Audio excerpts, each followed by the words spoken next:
Shalom à tous et à toutes. On va essayer de comprendre ensemble quelles leçons on peut tirer d'Ishmael. Alors vous allez me dire c'est un titre un petit peu bizarre, mais on a la Emouna. On sait que notre ennemi, Akadosh Baruch Hu, dit le Maharal de Prague, l'ennemi qu'on a en face de nous est toujours le reflet finalement de nos erreurs. Même le nom de l'ennemi, il a toujours un rapport avec nos faiblesses. Dans le Maharal de Prague, dans Ner Mitzvah, un livre justement sur Hanouka, il explique là-bas comment les 4 exils, chaque exil, l'ennemi, l'exil dans lequel on était, c'était toujours le reflet de nos fautes, le reflet de nos erreurs. Donc quelque part, Hachem nous met l'ennemi, entre guillemets, qu'on mérite. On va dire plutôt l'ennemi qu'on a besoin pour comprendre certaines choses. Alors aujourd'hui, évidemment, on souffre beaucoup de Ishmael. Et c'est le dernier exil, on va voir le Harizal le dit clairement que le dernier exil c'est Esav Ishmael en ce moment, et c'est surtout Ishmael, c'est ce qu'on vit aujourd'hui. Alors, qu'est-ce qu'on doit comprendre de là? Sur quel point nous, quelque part, quel point nous on doit réparer, et qu'est-ce qu'on doit quelque part apprendre d'Ishmael? Quelle leçon finalement on doit apprendre de lui? Alors, pour répondre à cette question, on va faire un petit détour. D'abord, il faut d'abord que c'est très étonnant, une grande question que tout le monde demande, le Maharal de Prague le demande en Ner Mitzvah. Pourquoi l'exil d'Ishmael n'est pas écrit dans les 4 exils? Alors vous savez tous, c'est écrit un petit peu partout, déjà dans le Midrash Rabbah, dans le 2e pasuk de la Torah, Ares ata tohu, vohu, chocher al peneteum. On sait déjà, la terre était tohu, bohu, l'obscurité planait sur l'abîme. Dès le début, on voit que déjà, il y avait les 4 exils. C'était déjà prévu dès la création du monde. Tohu, c'est le premier exil de Babylone. Bohu, c'est le 2e exil de Pras Vemadai. 3e Yavan, c'est Hanouka, 3e exil. Et 4e, c'est Edom. Et donc, on peut s'étonner. Il est où Ishmael? Pourquoi Ishmael n'est pas compté dans les 4 exils? Les 4 exils, on les voit dans différents endroits, différents Gemarot, différents Midrashim. Et on a un problème. Comment ça se fait que l'exil d'Ishmael, qui est pourtant un des exils les plus importants, et on voit aujourd'hui à quel point on souffre d'Ishmael, de cet exil, comment ça se fait que cet exil n'a pas été écrit clairement par nos Chachamim? Alors, le Maharal de Prague, il donne 2 réponses, on va donner une des 2 réponses. Il dit la chose suivante. L'exil, c'est toujours la conséquence de nos erreurs, de nos fautes. Comme, par exemple, Esav et Yaakov, on sait que quand la voix de Yaakov retentit, alors les mains d'Esav, elles sont liées, comme dit Rashi. Donc, soit nous, on est en haut. Si on est en haut, ben, nos ennemis sont en bas. Soit malheureusement, à cause de nos fautes, on est tombé. Et là, dans ce cas-là, ce sont nos fautes qui vont donner la force à nos ennemis de nous dominer. Et ça, c'est vrai pour tous les ennemis d'Israël. C'est qu'en réalité, qui donne la force à nos ennemis? Eh bien, c'est nous-mêmes, à travers nos fautes, à travers nos erreurs, à travers le fait qu'on ne respecte pas la Torah comme il faut. Et finalement, c'est nous-mêmes qui donnons à nos ennemis la force de nous frapper. Dit le Maharal, il y a une seule exception. Une seule exception. On a un ennemi dont la force ne vient pas de nos erreurs, de nos manquements. Qui est cet ennemi? Ishmael. D'abord, chose remarquable qu'on doit remarquer, comme c'est écrit dans Pirkei de Rabbi Eliezer, c'est le seul peuple qui a le nom d'Hachem dans son nom. Il y a Israël et Ishmael. El, vous le savez, c'est le nom d'Akadosh Baruch Hu. C'est le seul peuple avec nous qui a le nom d'Hachem. Et c'est pas pour rien, parce qu'il a reçu la bénédiction d'Abraham. On voit que c'est Hachem qui va choisir son nom. Hachem a dit à Agar, tu l'appelleras Ishmael. Donc on voit que Ishmael, quelque part, d'abord, il a une force. Il a une puissance que n'a pas les autres ennemis. Dit le Maharal, la force d'Ishmael ne vient pas de nos manquements à nous. De qui vient la force d'Ishmael? De Akadosh Baruch Hu lui-même. C'est qu'Ishmael, il est quelque part indépendant de nous. Ishmael, d'où vient sa force? Ça vient d'abord parce qu'il est le fils d'Abraham. Il a eu la bracha de son père. N'oubliez pas que Lou Ishmael Yechie Lefanecha, que Abraham, et ça nous a coûté très cher, Abraham a béni son fils. Hachem a dit, d'accord Abraham, j'ai béni ton fils. D'ailleurs, Rabbi Chia s'écrit dans Zohar, quand il lisait ce verset, qu'il pleurait. Il pleurait parce qu'il comprenait qu'à travers cette bracha, c'est toute la puissance qu'Ishmael a reçue, et malheureusement, il se sert de cette puissance contre nous. Donc on a dit, il est le fils d'Abraham, il a la bénédiction d'Abraham, il a le chesed jusqu'à aujourd'hui. On voit qu'Ishmael, effectivement, ce qui paraît dans les pays encore aujourd'hui, vous allez au Maroc, en Tunisie, ils sont encore hospitaliers. Allez par contre à Paris, allez en France, demandez à quelqu'un qui n'est pas d'Ishmael, un non-juif, de vous recevoir chez vous, de vous donner à manger, il vous fera un petit signe, jamais. Pourtant, jusqu'à aujourd'hui, on voit que les Ishmaélim, ils ont le chesed, ils t'invitent à la maison, ils te donnent à manger. Donc, on voit quand même qu'il y a le chesed d'Abraham, il y a la bracha d'Abraham, il y a également la Brit Mila, on va en parler, il a un grand mérite. Il fait pas tout, heureusement, mais il fait quand même la moitié de la Brit Mila. On expliquera pourquoi la moitié, il fait pas tout. En tout cas, on voit que Ishmaël a un statut important dans la Torah. Et ça va tellement loin que, comment on l'appelle? Vous savez, quand la Torah va citer les princes d'Ishmaël. Alors, les princes de Édom, comment on les appelle les princes d'Esav? Alouf. Les Aloufim, Aloufim, on va dire, c'est les chefs. Alors que les princes de Ishmaël, comment on les appelle? Les Nessim, les princes. Pourquoi? La Gemara dit Alouf, c'est 1000, parce que Esav, donc l'Occident, ils vont disperser l'unité d'Hachem. C'est intéressant que même on voit aujourd'hui la chrétienté. Pourquoi on n'a pas le droit de rentrer dans l'exil d'après l'Halakha? Parce que d'après nous, c'est l'idolâtrie. Le fait d'associer la Trinité, Dieu, avec autre chose, que ce soit un père, un fils, ce que tu veux, c'est contre l'unité d'Akadosh Baruch Hu. Donc on voit que, dit la Gemara, les princes de Esav, donc l'Occident, l'ancêtre de la chrétienté, c'est Alouf. Pourquoi Alouf? 1000. Parce qu'ils veulent disperser l'unité divine. 1000, c'est entre guillemets le chiffre opposé à 1. Alors que les princes de Ishmaël, comment on va les appeler? Un nassi. C'est quoi un nassi? C'est un prince. C'est quelqu'un d'important. Et on voit qu'effectivement, Ishmaël, regardez, Ishmaël ne veut absolument pas détruire l'unité divine. Il est d'ailleurs comme nous, farouchement opposé à l'idolâtrie. Et on voit que même, halachiquement, on a le droit d'aller prier dans une mosquée. Je ne vous conseillerais pas de le faire, parce que sakanat nefashot. Mais peut-être un danger d'aller là-bas. En tout cas, imaginez une mosquée qui est surveillée, etc. Halachiquement, tu peux entrer dans une mosquée, tu peux même prier, parce qu'il n'y a pas d'idole, il n'y a pas d'idolâtrie, il y a un seul Dieu, il y a l'unité d'Hachem, il n'y a rien d'autre. Donc on voit que Ishmaël a un statut de prince, prince dit la Gemara. Il est nassi, alors que Esav, finalement, n'a pas ce statut. On voit même que dans la Torah, il est appelé Péré Adam, un homme sauvage. Mais il appelait quand même un homme. C'est-à-dire qu'il a quand même une dimension de homme. Néanmoins, il dit le Rav Shimshon Raphaël Hirsch, pourquoi on dit Péré Adam? Si je dis en français un sauvage homme, normalement on ne dit pas comme ça. L'adjectif c'est toujours après. On dit Adam Chacham. On ne dit pas l'adjectif il est après, on aurait dû dire Adam Péré, un homme sauvage. Pourquoi Péré Adam? Il dit parce que chez Ishmaël, qu'est-ce qui est dominant? C'est le côté sauvage. Pourquoi? Pourquoi sauvage? On vient de dire qu'Ishmaël, c'est quelqu'un a priori d'extraordinaire. Il veut développer l'unité d'Hachem. Il veut tout faire pour Dieu. Où est le problème finalement? Où est la brèche d'Ishmaël? Alors la brèche, le problème d'Ishmaël, on le voit clairement dans la Torah. La Torah nous raconte qu'il était rové cachette, qui tirait à l'arc. Franchement, qu'est-ce que ça peut nous faire? Que Ishmaël, c'est un joueur de football, qui tire à l'arc, qui faisait de la... La Torah ne dit jamais des choses inutiles. Qu'est-ce que ça peut nous faire que Ishmaël, il tirait à l'arc, il adorait tirer à l'arc? Qu'est-ce que ça peut nous faire? Alors regardez, il y a un yesod, il y a un fondement à travers l'arc, on va mieux comprendre l'essence d'Ishmaël. L'arc, regardez, plus tu vas tirer, tu vas lâcher, et la flèche, elle va partir au-delà de ton champ de vision. Un bon lanceur, il tire, tu vois même plus la flèche après, tu sais même plus où est-ce qu'elle est tombée. Pour nous dire que c'est quoi le problème d'Ishmaël? Il n'a pas de limite. Il ne connaît pas les limites. Et on le voit. De même, quelqu'un qui tire à l'arc, il va dépasser toutes les limites. Même le champ visuel, il peut le dépasser, la flèche, elle part tellement loin, tu la vois même plus. Le problème d'Ishmaël, c'est qu'il va dépasser toutes les limites. Ça veut dire quoi? Ishmaël, et là on va arriver au point clé. La différence entre Ishmaël et Israël. Vous savez, c'est quoi le problème d'Ishmaël? Pourquoi la Torah dit que c'est un Péré Adam, un homme sauvage, alors que de l'autre côté, on dit que c'est un prince, qu'il a le nom d'Hachem en lui, et qu'il a beaucoup de qualités, il se bat pour l'unité d'Hachem. C'est quoi son problème?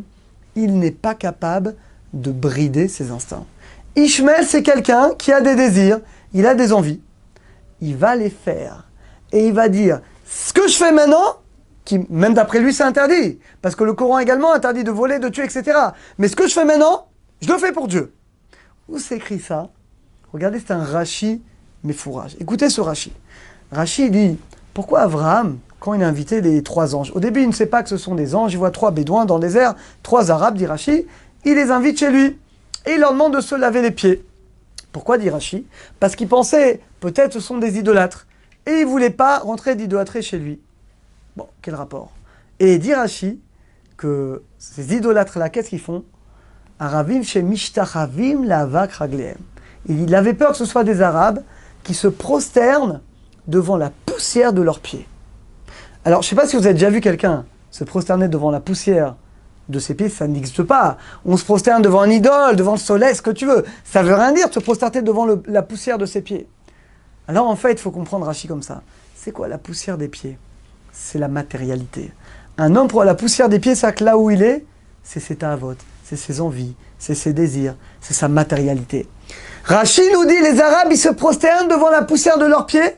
Et regardez, c'est extraordinaire. En une phrase, même pas, en 5 mots, Rachi va définir tous les sens du peuple d'Ishmaël. Et celui qui voit un petit peu l'actualité, ce qui se passe depuis quelques années, c'est extraordinaire comment c'est exactement ce qu'on vit.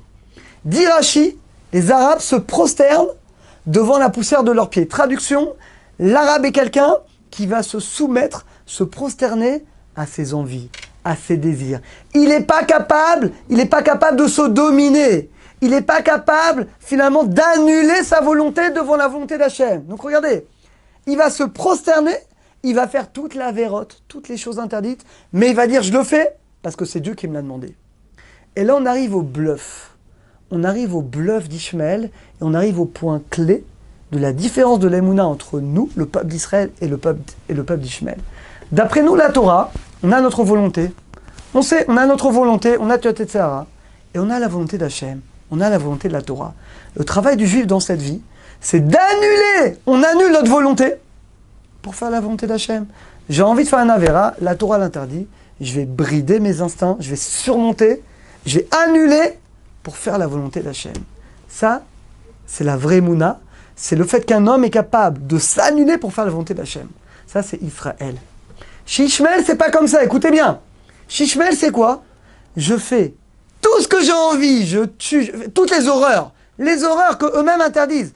Je vais faire toutes les horreurs que j'ai envie, que la poussière de mes pieds me pousse à faire, que ma matérialité, mais je me prosterne devant elle, parce que je dis, qui m'a demandé de faire ça? Allah, Akadosh Baruch Hu. C'est-à-dire que Ishmaël va faire toutes les choses les plus graves, mais il le fait soi-disant pour Dieu. C'est du bluff. Il le fait parce qu'il a envie de les faire. C'est pas Dieu qui a dit qu'il y a 70 vierges, c'est complètement stupide. Mais il le fait parce que finalement, il a envie. C'est son envie, c'est ses ta'avot. Regardez la différence entre Ishmaël et Israël. Israël, on est capable d'annuler, de reconnaître qu'on annule notre volonté devant la volonté d'Hachem. Ishmaël, il y a une confusion totale. Pour Ishmaël, sa volonté à lui, c'est la poussière de ses pieds. Il se prosterne devant sa volonté à lui. Donc en réalité, il sert qui Ishmaël? C'est pas Dieu qui sert, c'est lui-même. Il sert finalement sa volonté. Maintenant, quelle est la force d'Ishmaël? La force d'Ishmaël, dit le Harizal, c'est la Brit Mila. Alors vous savez que dans le Zohar, c'est assez impressionnant. Parashat Vaïra, il y a un ange, l'ange Samaël, qui pendant 400 ans a dit à Hachem, Hachem, tu n'es pas juste. Les Juifs, ils font la Brit Mila, tu leur as donné la terre d'Israël, plein de récompenses. Et Ishmaël aussi fait la Brit Mila, pourquoi tu lui as rien donné? En plus, il a plus de mérite, parce que Yitzhak à 8 jours, bon, on lui a pas demandé son avis. Abraham, d'accord, mais à 8 jours, entre guillemets, t'as pas tellement de mérite, on te fait la Brit. Alors qu'Ishmaël, il avait 13 ans. C'était un jeune homme, il a accepté, donc quelque part, il avait un plus grand mérite. Dans le Midrash, et c'est ce qui nous a sauvés, vous savez que dans un Brit Mila, il y a 2 parties. Excusez-moi, mesdames, pour ce petit détail qui est important. On va d'abord, Chitour, on va couper. Et après, on va faire la priya, on va retourner. Or, Ishmaël ne fait que la première partie. Ils font pas la priya, ils retournent pas, ils coupent le prépuce, ils s'arrêtent. Dans le Midrash, c'est écrit parce qu'Ishmaël avait tellement eu mal, il a pleuré. Il est parti, son père lui a dit, viens, je te fais la deuxième partie. Et il n'a pas voulu, il est parti. Et il n'a pas laissé Abraham lui faire la deuxième partie. Ce qui explique que jusqu'à aujourd'hui, Ishmaël fait une Brit Mila, mais heureusement pour nous, il faut une Brit Mila qui est incomplète. Parce que d'après la Lacha, mal velo para kilou lo mal. Quelqu'un qui a coupé le prépuce, mais qui n'a pas fait la prière, qui n'a pas retourné, c'est comme s'il n'avait rien fait. Dans le texte du Zohar, Hachem il dit, c'est vrai, je suis obligé de donner une récompense à Ishmaël. Alors, dans le texte du Zohar, c'est écrit que Hachem il dit, eh bien, de même que la Brit Mila d'Ishmaël, elle est vide, parce qu'ils font pas vraiment la mitzvah comme il faut, ils font que la première partie, eh bien, je donnerai également à Ishmaël une part dans la terre d'Israël à la fin des temps, quand elle sera vide. Vide de quoi? Discussion, il y en a qui disent, quand les Juifs sont pas là, effectivement, dans l'histoire de l'Empire ottoman, c'est les Arabes qui étaient à notre place. Et il y en a qui disent, quand la terre d'Israël, Loalenu, elle est vide de Kedusha, de sainteté, et ben c'est là que Ishmaël, finalement, il rentre, et finalement, il peut, malheureusement, il peut demander une part, il peut nous faire des tsarot. Maintenant, regardez, aujourd'hui, on n'est pas venu ici pour essayer de entre guillemets, de casser Ishmaël. Non, nous, ce qu'on veut comprendre, c'est du moussard. On a dit au début du cours que le Maharal de Prague nous dit, Hachem te met face à l'ennemi que tu as besoin. L'ennemi, c'est toujours le reflet de nos fautes. Je vous donne un exemple. Hamas. Pourquoi un de nos plus grands ennemis s'appelle Hamas? Eux, ils ne savent même pas pourquoi ils ont pris ce nom. Mais Hamas, c'est un mot dans la Torah. Dans le noir, Varetz Malé Hamas. La terre était pleine de violence. C'est quand même incroyable. Est-ce que vous vous rendez compte? L'organisation terroriste, une des pires qui veut nous tuer, ils ont pris un nom de la Torah. Mais ils sont complètement débiles. C'est-à-dire qu'il y a un message d'Akadosh Borou. Même le nom de notre ennemi, il a une raison. C'est-à-dire, si on réfléchit un petit peu, pourquoi il y a le Hamas? Parce que nous, on est violents. Hamas, la violence dans la parole. C'est la violence dans l'argent. Aujourd'hui, malheureusement, beaucoup de business, beaucoup de vols. On est violent. On a une manière de vivre violente. Hachem, il dit, vous n'avez pas compris qu'il ne faut pas respecter la Torah comme ça. Il faut arrêter d'être violent dans la manière de parler. Il faut arrêter d'être violent dans l'argent. Eh bien, je vais vous envoyer un ennemi qui s'appelle Hamas et qui va venir vous corriger. C'est-à-dire, Morav Abota est l'ennemi, même son nom, c'est le reflet de nos erreurs. Alors aujourd'hui, regardez, on va essayer de comprendre ensemble. Pourquoi? Qu'est-ce qu'on doit? Je vais vous choquer par ma question, mais le Maharal le dit clairement dans Ner Mitzvah. Qu'est-ce qu'on doit apprendre de nos ennemis? Parce que si on a cet ennemi en face de nous, c'est qu'on doit apprendre de lui. Encore une fois, l'ennemi n'est que le reflet de nos fautes, n'est que le reflet de nos erreurs. Alors moi, la question que j'aimerais vous demander, que je me demande à moi-même également, si aujourd'hui on est dans Galout Ishmael, on est dans le dernier exil d'Ilo Arizal, c'est le dernier exil, c'est Ishmael avec Esav, c'est un petit peu tout le monde ensemble, qu'est-ce qu'on doit apprendre de lui? Il y a forcément quelque chose qu'on doit apprendre de lui. Alors je pense, à mon humble avis, qu'on peut apprendre essentiellement deux choses d'Ishmael, et c'est deux choses que nous-mêmes, on doit faire tchouva. Première chose, la Brit Mila, parce que c'est écrit clairement, le Harizal, il dit, la force d'Ishmael, la puissance, c'est la Brit Mila. C'est-à-dire que nous, on doit faire tchouva sur quoi? Premièrement, tout ce qui a trait à la Brit Mila. C'est-à-dire que si nous, on répare notre Brit Mila à nous, on annule la force d'Ishmael. Alors, c'est-à-dire quoi de faire tchouva sur la Brit Mila? C'est facile. Les gens mariés, bien entendu, toutes les lois de Nida, mais même dans les détails, combien on entend de gens qui malheureusement font à moitié, etc. Et l'eau et nous, c'est des interdits qui sont extrêmement graves.